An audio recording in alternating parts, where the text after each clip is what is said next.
Welcome back, and thank you for joining for another one of Mike and Billy's whiskey reviews. Today, I'm going to be doing a Compass Box Spice Tree Extravaganza, 46% ABV.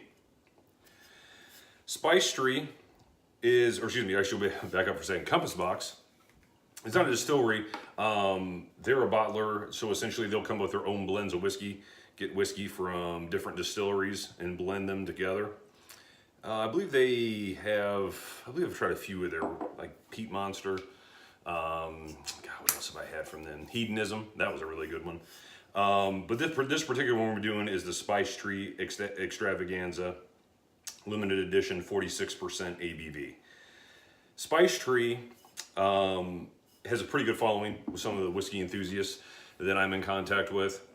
It's supposed to be kind of a spicy dram.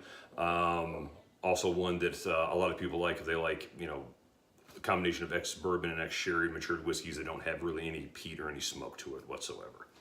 So I'll tell you a few particulars about it.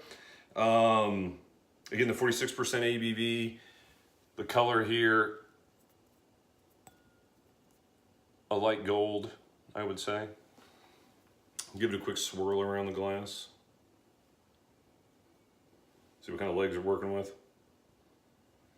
Come down slow, and when they beat up, kind of thin.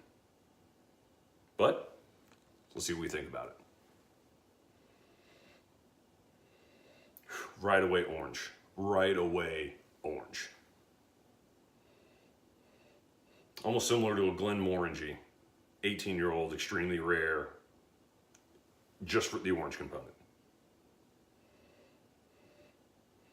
It's a little spicy. Some cinnamon, some ginger,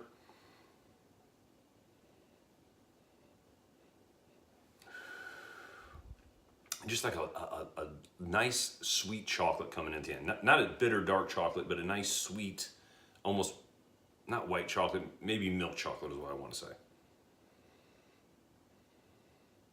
And just some lovely, lovely spices aside from cinnamon. I got cinnamon, I got a little bit of ginger. I'm gonna cop out and say allspice because I can't pick out all the spices. A little bit of clove.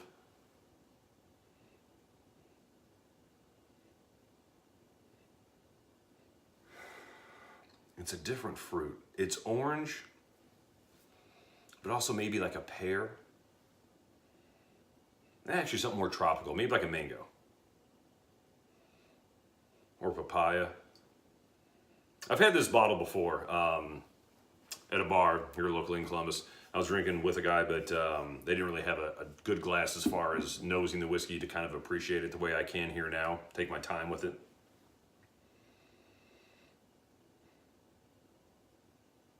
Oh man, so many things going on with this one. It's not only the orange, it's the orange like peel, a zesty orange peel, and cinnamon and clove, and right at the end a little milk chocolate. Let's take a sip, see what we think.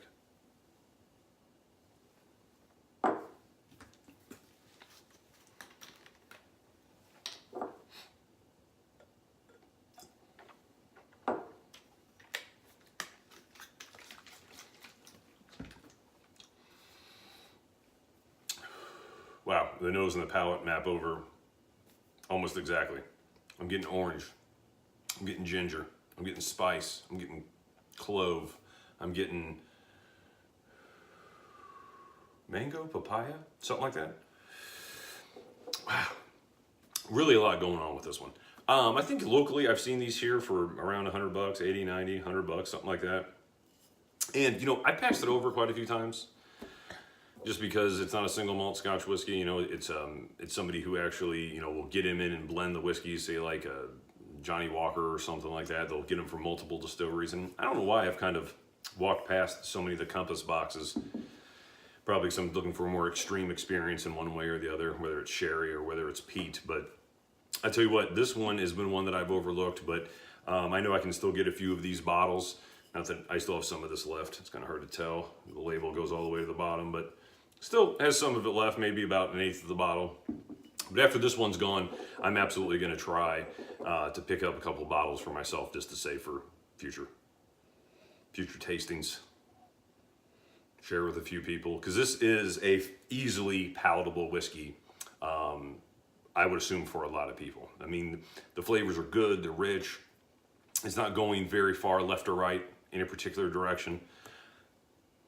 And when I say left or right, just to be clear, it's not extremely heavily sherried, or it doesn't, you won't pick up a lot of wood smoke or any other type of smoky characteristics. It's pretty balanced, but those middle balanced flavors are very rich and full. It's a good whiskey, it really is. Add a little water. I don't really think it's done much for the nose. With a little bit of water, maybe added a little too much. Maybe it's sort of diluted it to the point where it's sort of softened up some of the sharper, spicier notes. So for me, on the nose, I prefer no water. All right, second sip with water.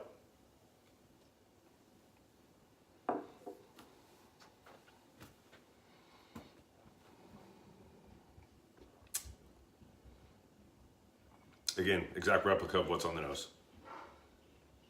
Maybe with a pear added in there. Pear, peach, clove, orange rind, orange zest, cinnamon, clove. Look, to tell you what, it's an impressive whiskey. It is an impressive whiskey. I should not have overlooked this as much as I have. But fortunately, now that I've tried it, and if you have anything to recommend as far as my opinions go, pick it up, give it a try. As far as a whiskey score, I'd probably give it an 89 out of 100. It's a good whiskey. I think worth basically the $100, close to $100 price tag is what I would pay for it here in Columbus, Ohio. Definitely a bottle that I would pay that for, and I'm looking to pick up a couple of extra bottles here at the beginning of 2019. So that is what I think. I do see on here that it is not chill filtered. Let's see if it says, and it does say natural color. So checking a lot of boxes as far as a positive whiskey experience and something that I would like to go back to. Anyway, I want to thank you for once again joining us for another one of, or actually joining me for another one of Mike and Billy's whiskey reviews. And until next time, I wish you happy drinking.